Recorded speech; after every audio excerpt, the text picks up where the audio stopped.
Hello Earthlings. Today I wanted to show you how you can create this pluck Arpeggiator on the Korg multipoly. It's a relatively simple patch, but it sounds really fun because of the delay, I think. So let's hear what it sounds like quickly.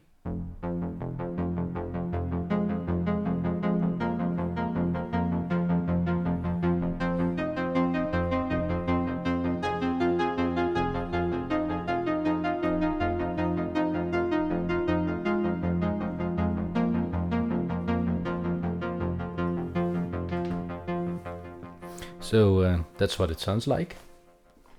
So first off, I'm gonna go to empty preset here. So as you can see, initialize patch.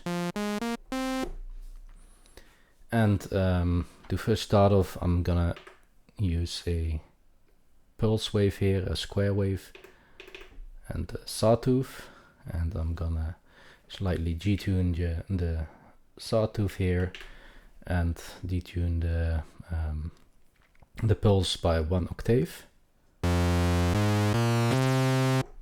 So we get a nice fat sound. Now to create the pluck sound, we are gonna go into the envelope for the amplifier here and gonna set sustain all the way to 0, a decay of around 1.6 seconds. Depending on the speed of your arpeggiator, you can create either a longer or a slow decay. So if you have a really fast arpeggiator, you have to use a shorter decay time, otherwise it's not gonna play all the way or too much. And we're also gonna do the filter A envelope here. So again, we set the sustain to 0. This time we're gonna make the envelope a little bit longer than the amplifier one. So let's say 2.2, something like that here. And of course the filter isn't doing anything yet because we haven't set any intensity. So I'm going to set the cutoff all the way to -4 here. And let's just open the envelope intensity all the way. So we already have a nice kind of plucky sound here. I'm going to reduce the envelope. Oh, actually first let's turn on the arpeggiator, and you want to turn on latch here. That means it will hold notes that you put into the arpeggiator. I'm going to slow it down a little bit, and I'm also gonna adjust the BPM here. So let's make it like 80, so it's a little bit slower, so we can hear well what we're doing. And we are gonna use a BPM delay later, so that will play faster. I mean the delay will fill in the gaps of the slow arpeggiator basically. So I'm just gonna set it to 80 BPM here. So we already have a decent bass sound here.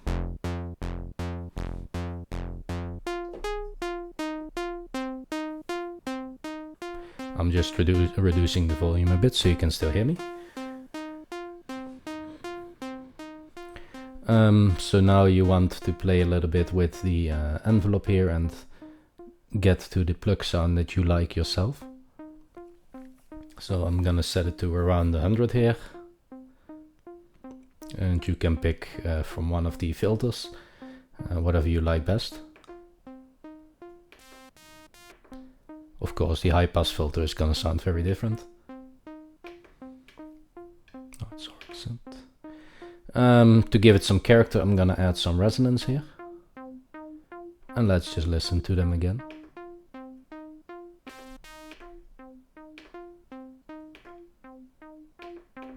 I like the MS-20 best here.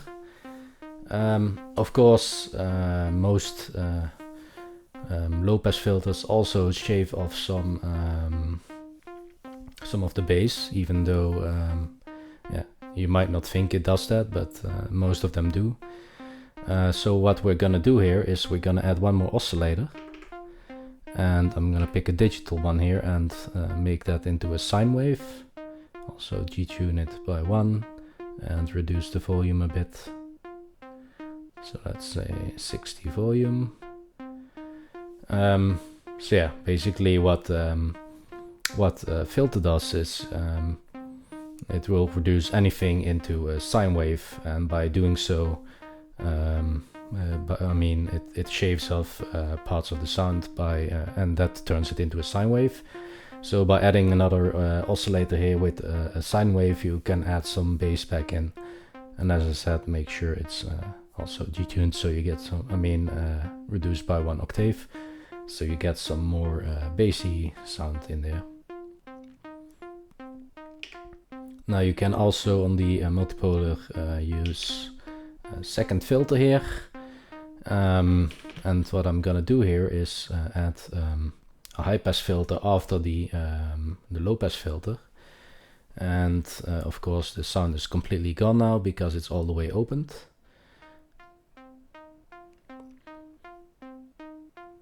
And as you can see, as I get closer to 0, we will get sound again. Now the trick here is, if you want to add some more bass, you can add resonance to you can add some resonance to a high pass filter and set it on a low frequency, and then you boost those lower frequencies, because we already cut off all the high frequencies with the low pass filter. It doesn't matter that we let them through for the high pass filter. So now we can shape our sound a little bit more. So if I push the resonance, and you can hear that we are boosting certain frequencies. So if we set those in the range of a bass, so let's say around 40, which is 80 Hertz, we can just add a little bit more character to the bass if we want. You don't have to do this, but yeah, it's a trick I often like to use. So now for the higher notes, let's also add some key tracking here to the low pass filter. As you can hear, there's a lot of sound shaved off, so let's add some key tracking.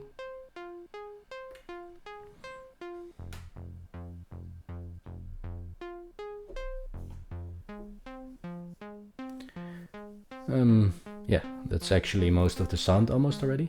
Now we might want to add some modulation, which is where the square wave from earlier comes in. So if we go to the pulse width morph LFO here, first we are gonna reduce the speed a lot, and let's say 25. And as you can see now, every time it plays a note, it will reset. So what we're gonna do is we're gonna turn on sync notes here,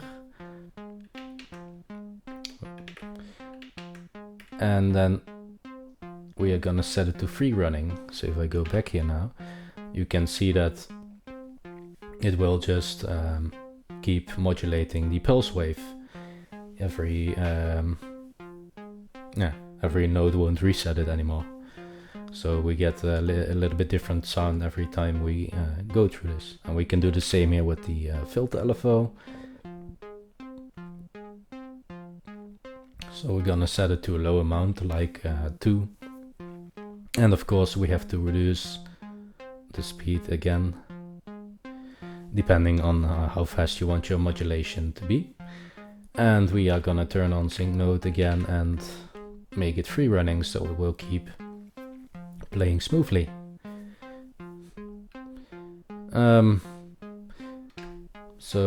As I mentioned earlier, depending on the speed of your arpeggiator, you might want to adjust your decays, and those will be played during the gate. What you can also do is you can also add a release instead and set a shorter gate time, depending on how you want your sound to be.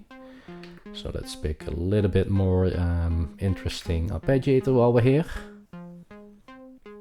So now it's gonna play the notes in a slightly altered rotation, and most of the sound is done now.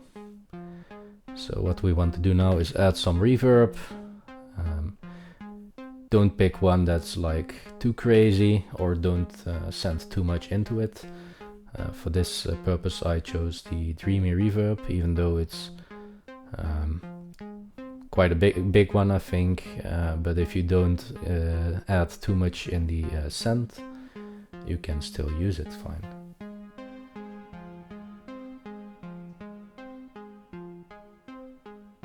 So I'm just gonna leave that like -14, just to add like some magic. And now where the main pattern is gonna come from is the delay. And if you go to all delays here, you will get all the delays in the preset list.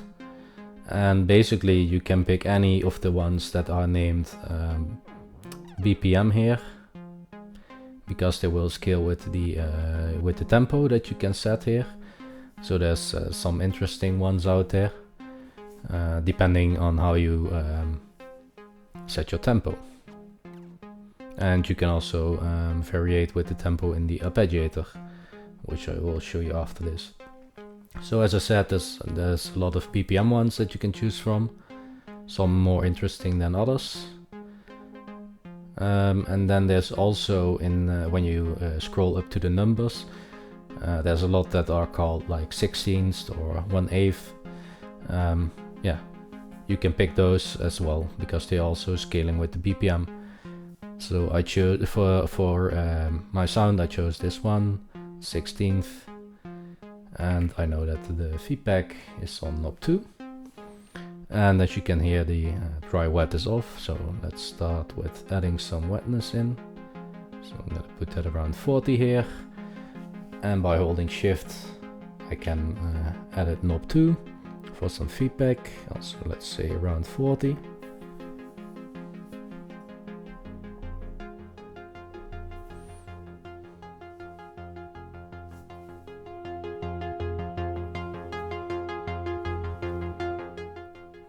And there we are, there's the sound that I let you heard earlier.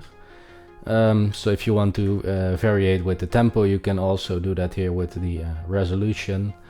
So you can, yeah, depending on the timing you choose in your delay, you can fill in the gaps in a different way. So if you have a really fast Arpeggiator, then you don't need as much delay. But yeah, what I like to do is pick the slower rate on the Arpeggiator and let the delay fill in, because it creates these kind of interesting rhythmic things. So let me turn up the volume one more time and play you out. See you the next time.